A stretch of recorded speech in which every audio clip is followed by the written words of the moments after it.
Hello there. So, my name is Savvy. I'm going to be going by the alias of Zoxy on this channel. And I don't really know what I'll be posting here, but it's going to be a lot of my own thoughts, I guess, on things that I see and I guess I want to talk about. And today's topic that I wanted to talk about is the pursuit of happiness. Sorry, it's a little weird talking into a camera. I don't know where to look. Anyways, I might ramble a lot in this video because my notes are kind of all over the place. And this isn't really a video that's gonna give you happiness, I guess. I just really wanted to talk about it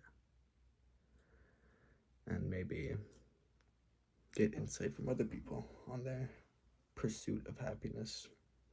And I'll probably ask you questions and ask myself questions and whatnot. Anyways, the pursuit of happiness. I guess to start, what is happiness? And like by definition, that would be intense felicity or joy and bliss. But that's just a definition, and everybody has their own definition of happiness, I guess. And that could be, at least for me, I like seeing other people happy. I like to sleep. There's a lot more, but I'm not gonna think that fast on my head. It's also the desire to make the best out of everything, out of every situation, and to be joyful, I guess,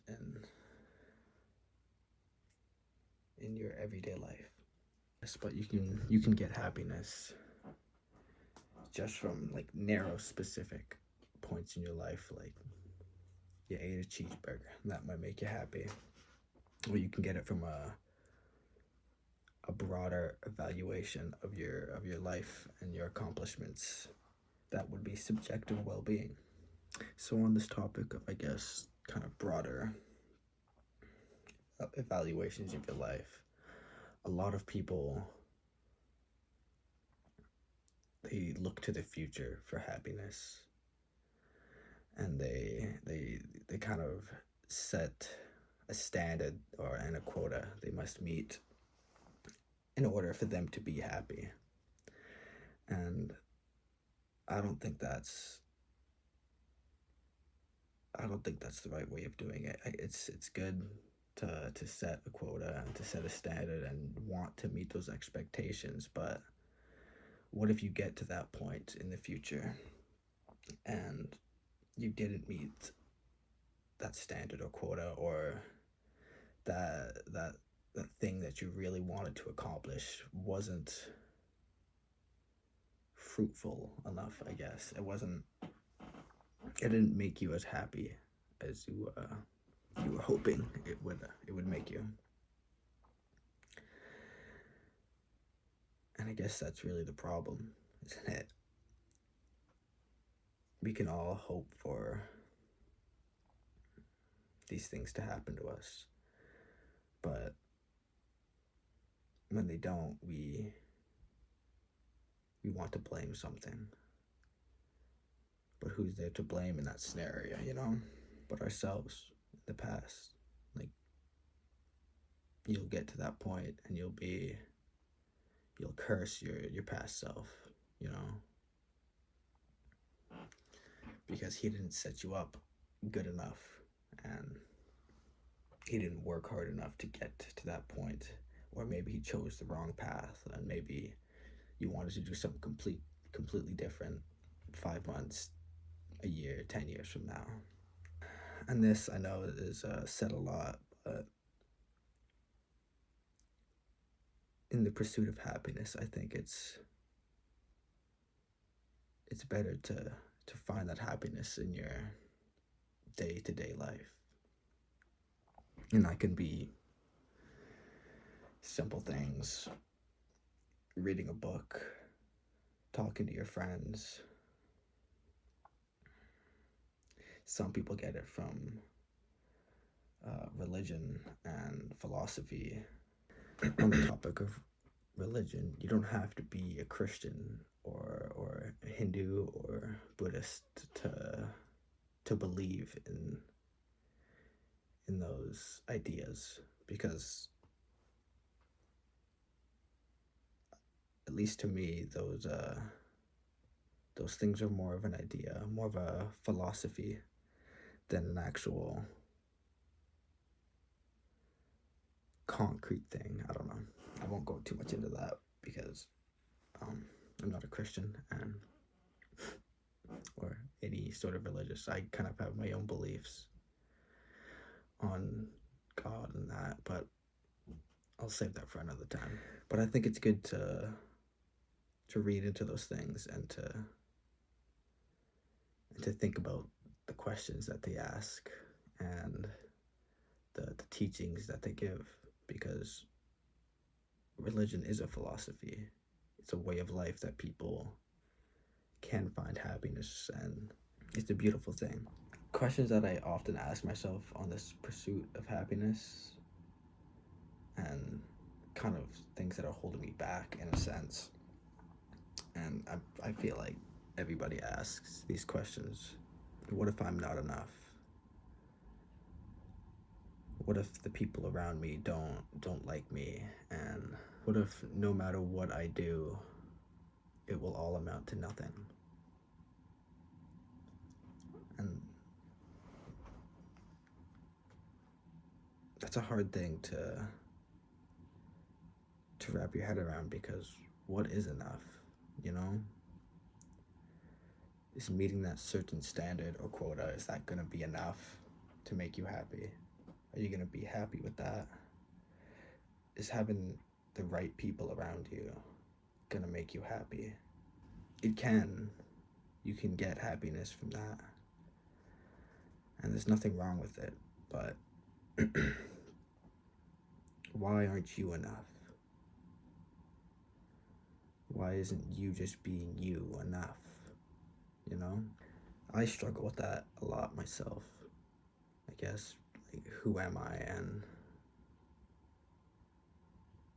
will I be enough? But recently I've been looking into myself and talking to myself, I guess, because if you can't talk to yourself, then can you really express yourself to other people? Can you really talk with another person? And I've been talking to myself, and I've been, I guess, counseling myself into how I can express these emotions. And this right here is one of the ways that I figured I could express those emotions, is by talking into a camera and posting it online. But I think it's good to be able to put how you feel into words. And who knows, maybe someone else will connect with these words, and maybe they too can start asking questions to themselves and start speaking to themselves in order to follow that pursuit of happiness. We spend a lot of our lives constantly worrying about everything around us and filled with anxiety about everything. Like, even right now, I'm stressed and I have anxiety about what I'm saying. Is it going to be proper? Are people gonna listen to me? Is what I have to say important enough for people, I guess? Why is that? Why do I feel this way?